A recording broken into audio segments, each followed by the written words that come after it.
আজকে আমি বানাবো নিরামিষ ওল কচুর তরকারি। এখানে ছোট ছোট করে ওলগুলোকে কেটে নিয়েছি, এখানে আলু নিয়ে নিয়েছি ছোট ছোট করে কেটে।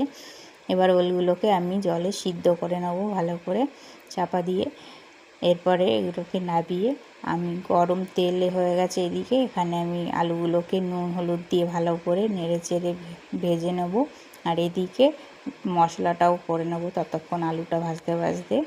মশলাটা করব, আদা নিয়ে নিয়েছি, গোটা জিরে, গোটা কাঁচা লঙ্কা, আর অল্প একটু জল দিয়ে আমি মশলাটাকে ভালো করে করে নেব। মশলাটা রেডি। এদিকে আলুগুলো ভাজা হয়ে গেছে, তুলে নিলাম। নিয়ে কড়াইতে দিয়ে দিলাম গোটা জিরে, তেজপাতা ফোড়ন দিয়ে এবার আমি এর মধ্যে মশলাটাকে দিয়ে দেবো।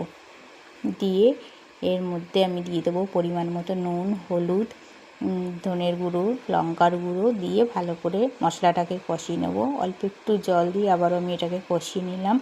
নিয়ে এর মধ্যে দিয়ে দিলাম ওলগুলো সিদ্ধ করে রেখেছিলাম, সেই ওলটা দিয়ে আবারও আমি ভালো করে কষিয়ে নেব। অল্প একটু জল দিয়ে একটু নেড়ে চেড়ে নিলাম। নিয়ে এবার এর মধ্যে আলুগুলোকে দিয়ে দিলাম, ভেজে রেখেছিলাম। দিয়ে আবারও একটু কষিয়ে ভালো করে পরিমাণ মতন জল দিয়ে আমি চাপা দিয়ে দিলাম। আলুগুলো আমার সিদ্ধ হয়ে গেছে, ঢাকনা খুলে নিয়ে এবার এর মধ্যে দিয়ে দিলাম অল্প একটু চিনি, একটু গরম মশলা গুঁড়ো, আর দিয়ে দিলাম নামানোর আগে একটু ঘি ছড়িয়ে দিলাম। আমার রান্নাটা রেডি। তোমাদের কেমন লাগলো নিরামিষ ওল কচুর তরকারি? গরম ভাতে কিন্তু খেতে দারুণ লাগে। তো রাখছি।